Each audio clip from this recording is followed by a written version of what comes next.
Welcome to the new episode of the SwimSwam podcast. My name is Braden Keith, and today we are joined by the king of WorkWorks Nation, Mike Murray of the Victor Swim Club. How you doing today, Mike? Braden, what's up, man? Good to see you. Thanks for having me on. Looking forward to talking to you.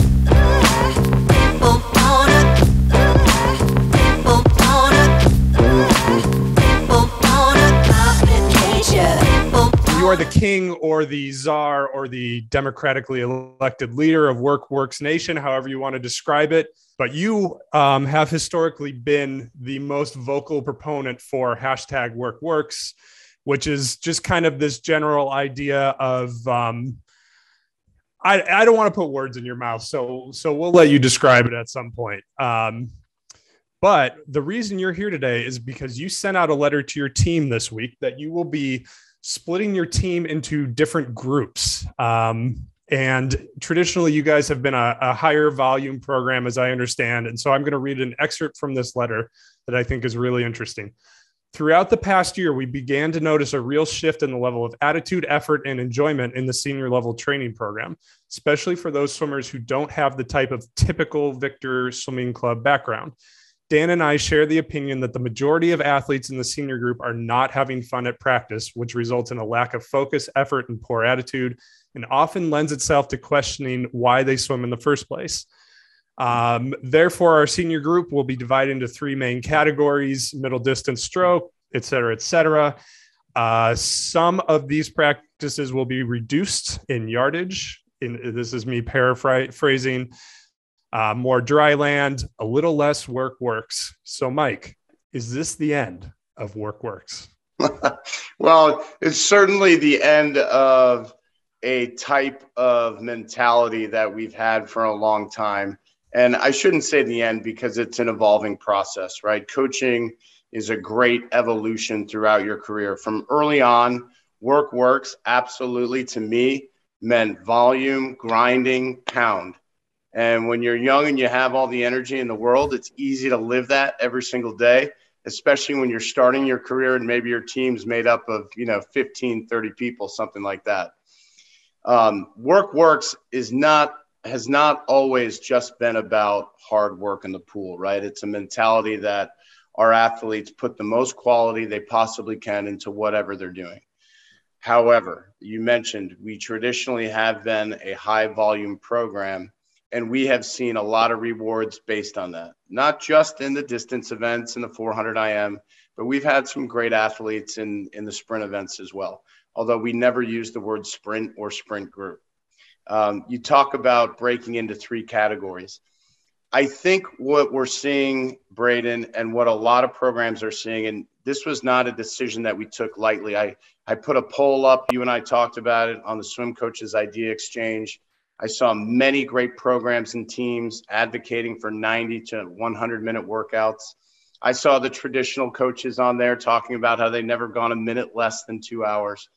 And we talked about this for a while. And so what we've done is we've divided our team into three groups. We have a middle distance stroke group, a distance IM group, and then the flex group. And the flex group is those athletes who sometimes float between both. They might need a little bit of this. They might need a little bit of that. And we're excited to see what happens. We've been doing some of the GAIN program that a lot of teams have done over the last few years, the Vern Gambetta aspects of that. We're not a GAIN team, but we've learned a lot watching what some of the other people have done. And obviously, Coaches Corner and Fitter and Faster have been a great resource because I get to talk to so many different coaches. So we're excited about changing our approach. It's started this week, and I think I can tell just a little bit by the enthusiasm and the attitude of the athletes before the practice. When they're looking at some new fun dryland modalities, it's a little easier to wrap their head around a 90-minute workout than it is a 2-hour workout. Yeah, so I think what makes this so interesting, obviously you're one club in New York out of many clubs in the country, but what makes this interesting is it feels indicative of a more sort of national shift away from the 80s and 90s of pound the yardage, pound the yardage, pound the yardage. And so you said a lot of interesting things that I want to unpack, but the first one that I can't ignore is you refuse to call anything the sprint group. Can you tell us more about that and what you're going to do with your sprinters? Right. So it is a speed and power-based training program that we're implementing. We just bought some Triton wear that we're excited to use and monitor our athletes.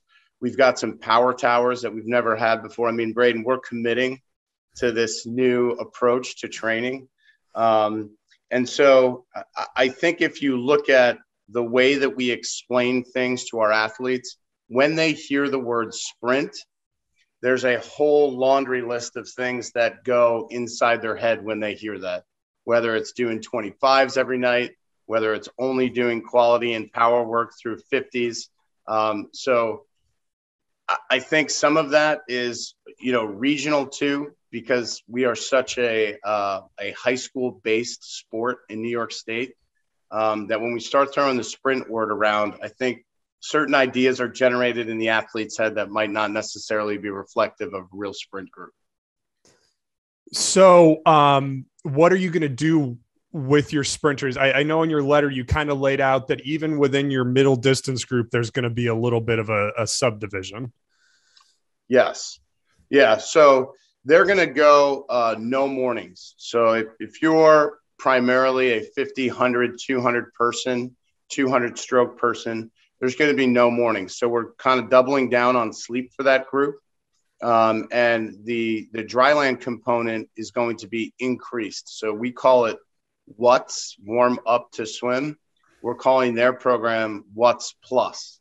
So we just we got some plyometric jumping platforms that we've never had before. We're incorporating a lot more body weight, explosive movement, pushing, pulling, crawling, those sorts of things. And I think that group's going to enjoy trying these new modalities. How did you decide who was going into each group? Was it based on the athlete and their build and their body types and et cetera? Was it based on their interest level? Did you give them a choice? How much input did they and their parents have? How did you figure that out? That's a great question. So the first thing, and this is coach speak, but we absolutely look at body morphology. And I think we are doing that much more now than we have in the past. So, whether they're ectomorph, mesomorph, endomorph, or they're a combination therein, we're really trying to consider that when we look at where these athletes are going to be swimming. The other thing is it was a collaborative exchange with many of them, especially those with whom I thought had a great season, but didn't look like maybe they enjoyed every aspect of it. They certainly enjoyed the highs and the success that they had. But I want our kids not to just enjoy the success at the end of the year that the training brings. I want them to really enjoy the process. From a selfish standpoint on our team and for the career of our coaches, certainly helps us from a business standpoint if our kids are enjoying it and wanting to come back. Secondly, they're going to swim faster if they're having fun. I told my staff this week, one thing hasn't changed in the entire lineage of coaching, and that's the athletes are going to have peak performance when they're enjoying the process. And that's really what we're looking for. So it was collaborative. We did speak to them about it. We talked to our parents, and we have a parent advisory board that we bounce these ideas off of. I will tell you that it wasn't 100%. The staff wasn't fully on board immediately. But the great thing about our staff is that we can disagree and have arguments and come out on the other side wanting to have the same goals. Yeah. And I think there's so many different ideas here. And I think it takes a ton of maturity as a coach, not maturity in the traditional sense, but maturity in sort of the evolution. Tyler Fenwick texts me all the time. Hey, I'm rebranding. I'm not an open water coach anymore. I'm not a distant coach. Tell your writers to stop calling me a distance coach. And most coaches, frankly, don't rebrand, even from the time they're athletes, right? Most coaches go into coaching doing more or less what they were coached to do, what their last head coach as an athlete or an assistant did. How much work has it been to, I know through your other work, you're exposed to so much, but to really learn the fine points of how to use power towers and the Tritonware and all these other kind of tools and gadgets, has that taken a lot of effort? And how would you convince other coaches who might be open to an evolution of their training style to approach that when they don't have access to all the best coaches in the world all the time? Oh, absolutely. And Braden, this is really self-exploratory for me. I'm way outside my comfort zone and way outside my knowledge base and understanding of a lot of this stuff. So it's a step-by-step process. And fortunately, our associate head coach, Dan Burke, he's a younger guy. He's really interested in this. And I'm kind of following his lead with a lot of this. These are some of his ideas. He brought a new dryland program to us that I had never done before. I was traditionally a medicine ball. We're going to run. We're going to do calisthenics. We've completely changed that. So I've been following Dan's lead a little bit. And I would say that to many head coaches is lean into your younger coaches, lead into those young associate head coaches and find out what they can add to your program. There's a lot of value there. The other thing is we have to remember, and I know a lot of people think this way in my profession because there's so many great people who are coaches, but we have to remember at the end of the day, our reputation and who we are is not the reason why we get into this, right? It's about the athletes who are at your pool this afternoon. And we're fortunate at Victor to where we have some of those kids that I'm very comfortable working with and in their target events. And we have some athletes that I need to know that I have to grow to continue to give them what they need to be their best. So at the end of the day, Alexis Keto has this great quote. She says, you have to meet the athletes in their space. And that's kind of our new mantra at Victor is we're not force feeding. We are giving these kids what they want. We're giving them what they need, and we're teaching them to be collaborative with the things that they don't always want to do. I love how many great coaches' names we've dropped already, and not just like great coaches in that they've had success, but great coaches in that they're like coach mentors almost. They're the kind of coaches that other coaches should be discussing ideas with. Have you found, you've talked about your swimmers. Some of your swimmers may be enjoying a 90-minute workout with more dry lands a little better. Have you found yourself as a coach enjoying this either more or in a different way than you enjoy giving a pounding workout where you don't talk to your athlete maybe for 400 yards or 500 yards at a time versus in this where you might have a higher level of engagement with them? Yeah. So one thing that you certainly see right out of the gate, we did a lactate set last night. And one thing that we're seeing is a higher quality of swim with less volume and more rest. Obviously, you're going to see that. But because the last few days have changed to what they normally do, it's kind of like a little 3-day taper. You see a bump. And we had what we call a couple oh my God swims. We did a lactate set last night. They went 400 IMs on 12 minutes. So a lot of rest. And 3 of our boys, they're low 4-minute, 400 IMers. They were averaging under 410 for the first time that we've ever seen. So for us, that's like some breakthrough that, holy cow, this is working. It's in the early stages, but that's one thing we noticed. The other thing we noticed, and I mentioned it briefly when we were talking in the intro, is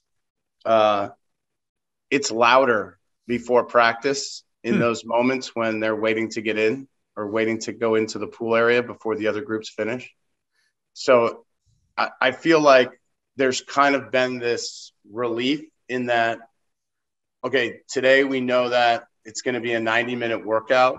Let's fire up and get after it. How much of this kind of training methodology are you planning on feeling your way through versus, taking detailed notes that you can come up with a system that can, I don't want to say static because again, this is all about evolution, but something you can follow more closely. And do you have a sense of how long you think it's going to take you to really get comfortable with this and what works and what doesn't work and how to move between groups and all of those kind of wrinkles? I think one of the exciting things and terrifying things about this job is you never know, right? You never know how long it's going to take before you see some of those changes take place. And the fun thing is you get to commit to a new set of ideas, and maybe it works in the short term. Maybe we see some really great swims in some early season long course meets. And then, at the end of the season, we're static, as you mentioned. And so then we go back to the drawing board and make adjustments. And I think that's why it's so important this day and age to communicate to the athletes what you're doing programmatically so that they feel like, hey, this is great. This is a whole new thing, but I'm also playing a role in this. So I have to make sure that I'm telling coach how I feel every day or what I think I might need. The most successful seasons that we've had at Victor and at some of the other places that we've been has been when the athletes aren't afraid to say, Mike, I think 1 or 2 days, like I need to do a little bit less, or, hey, I think I need to do a little bit more during taper. So I'm hoping that this exploratory process of trying some new training is going to create a better relationship with the kids. I think initially they already feel like, all right, these coaches are kind of hip to how we're feeling and what's going on. So now I'm a little bit more comfortable to say, maybe I need this or need that. I think for a lot of teams, that type of dynamic has taken until maybe 2021, 2022 to really evolve. And I think COVID played a role in that. Well, it takes a certain level of trust, right? Because where I swam, if you gave the athletes that latitude, they were all going to be telling you, or 90% of them were going to be telling you they needed less. They needed a day off. Coach, I need a day off. And I think kids are changing, and there's lots of conversation on the internet about this, about kind of get off my lawn stuff. But I think one of the pros about how this generation is changing is they have a better connection between, if I am trustworthy to adults, they will trust me, and it becomes kind of a feedback loop. And I think that that's a cool thing in coaching. I think that makes coaching so much more fun than just having a one-way microphone where you're barking. I grew up in a program that was, the coach's only goal was to see how close to your touch time he could get the interval. And he didn't want to hear anything from you the whole workout, because that meant you had too much rest and your interval needed to be cut. And I hated swimming. By the time I was done swimming, I hated swimming. So that's part of why what you're doing, I love it so much, is I think I needed something different to really love swimming. And I think that this sort of begs another question, which is something that youth sports in general is grappling with. And are the athletes the product of your business, or are the athletes the customer of your business? And I think to function on some level, they have to be a little bit of both. But the customer thing is becoming more important. And so how much of this decision is Mike Murray, the coach, versus Mike Murray, the business owner, needing to make sure that his athletes stay in the sport and he keeps filling his lanes? It's 100% both, right? Because when you are running a club team, when you're running a business, you're always making sure that all the bills are paid, everybody's paid, and that you're taking care of your people, who, some of whom sacrifice great time with their families to add their value to our team, right? So that's always in the back of my mind, and it 100% plays a role in what we do programmatically in the water. And I'm not afraid to say that, because, again, this is part of the new evolution of training. We are not as strong as we have been in past years from a talent standpoint. I want to make sure that all of the athletes who are on our team understand that we may not be at the level where we're winning LSC championships or finishing in the top 5 at Speedos or Futures or Juniors, but we want to get back there. And the way to get back there is to make sure that the customer experience is better than anybody else in our marketplace. So how do we do those things, right? So it's certainly a big part of what we do, and it affects how we look at the way that we train. We don't want somebody to be force-fed because we think they could be so good in this event or that event. We want them to say, Coach Mike, I had a great 100 free. I think my 200 free is going to be even better, and I'm close to the junior cut. Can we maybe try this? Now we have 3 different things to work with. We can put them in a distance group one night if they want to get a little extra. They can flex if they feel like it, right? If they say, hey, tonight maybe I want to work on my breaststroke a little bit. So we've created some athlete pathways, which I think is really important. That's a phrase that my friend Danny Corman, who was an LSC teammate of mine growing up, she was out of Cal. She talks about athlete pathways. And I think that we're trying to do that to both enhance our customer experience and the athlete experience. Do you think this plays differently in an area like Victor, which is not a teeny tiny place, but it's more rural than a lot of the swimming hubs in the United States, versus a place like the DC Metroplex or West Houston? Some of the areas where you see the mega clubs with 1,000 swimmers out of 6 pools, in some of these places, there might be more of this is a high volume program. This is a quality program. Pick which one works for you, versus you guys are trying to meet both markets. Do you think clubs should try to meet both markets regardless of where they are? Or do you think it kind of depends on what the competitive environment is? I think, Braden, that's a great question. And that's a question that, I would like to add to some coaches' education, because it's so important. And I'm certainly not an expert at it, but I think I've gotten better over time understanding who's walking through the door, right?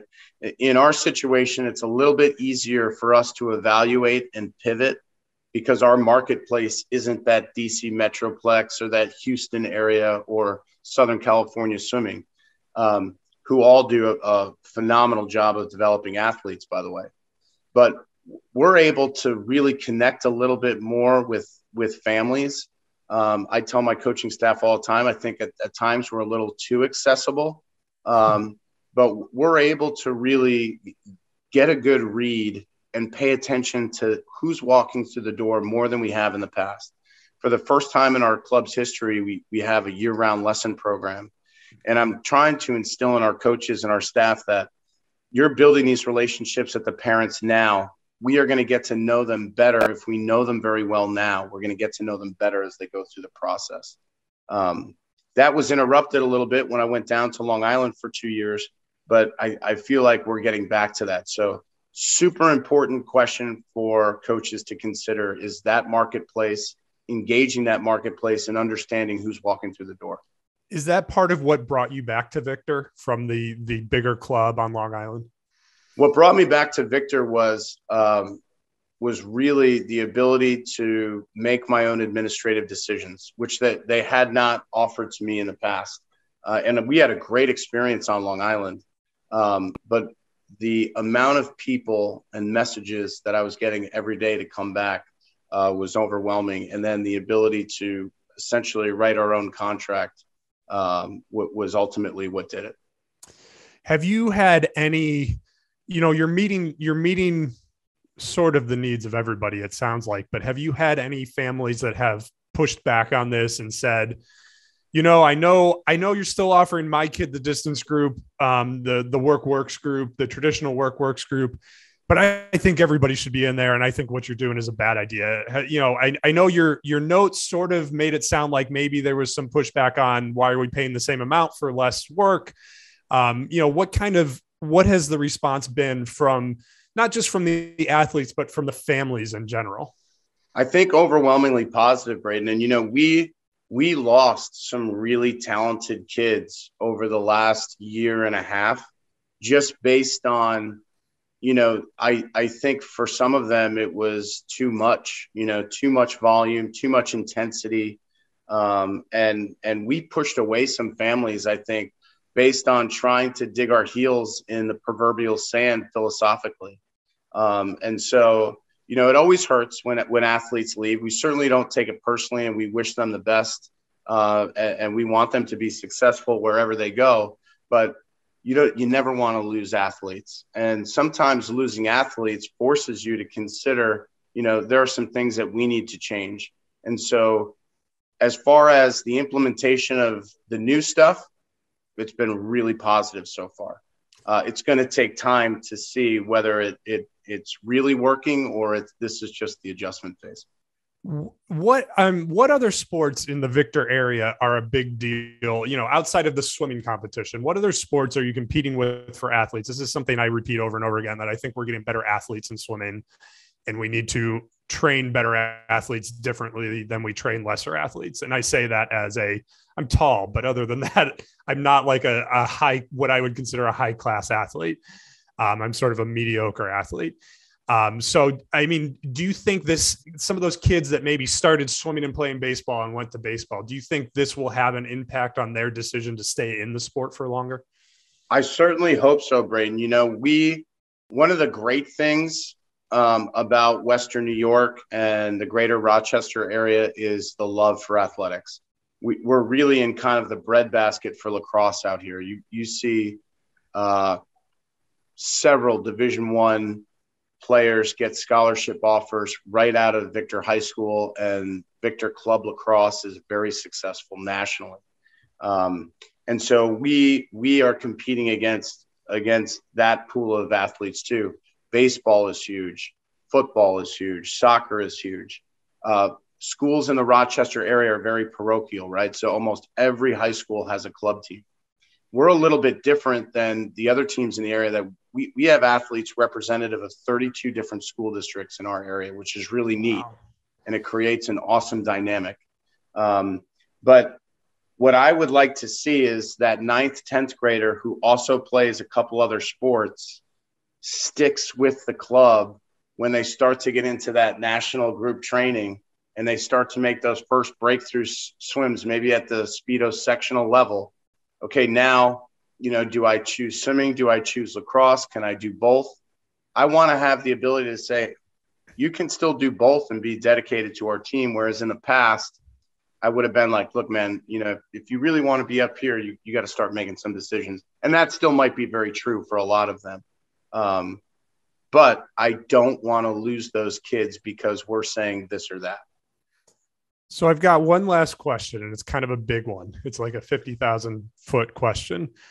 Do you think this shift that you're making is inevitable for the sport of swimming? Or do you think, looking on a 10, 20-year timeline, is there still a spot for high volume pounding out the workouts, thinking both athletes, interests of young people, pool space restrictions, all of these different things? Do you think in 20 years, there will be many, if any, high volume programs left?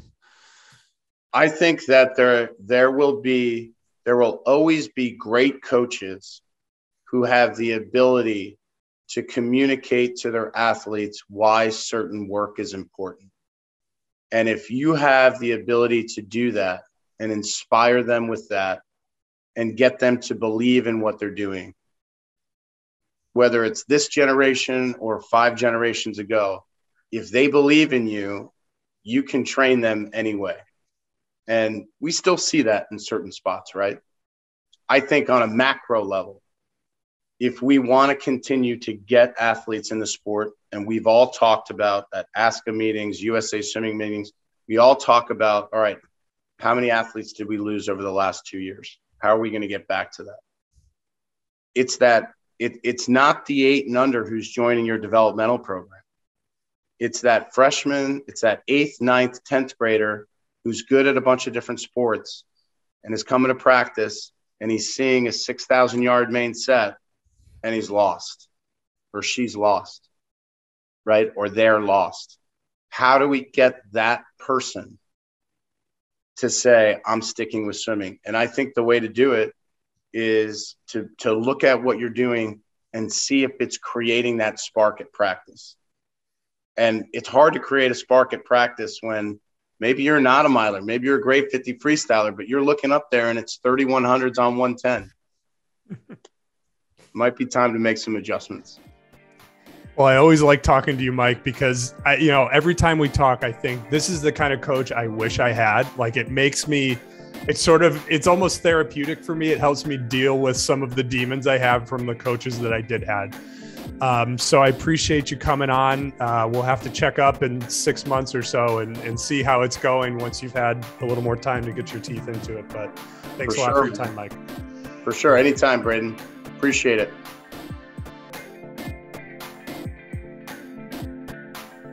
You've been listening to the SwimSwam podcast. Stay tuned for new episodes every week. You can take SwimSwam podcast on the go by subscribing on your favorite podcast platform. Look for links in the description below, and be sure to subscribe to our YouTube channel for more videos as well.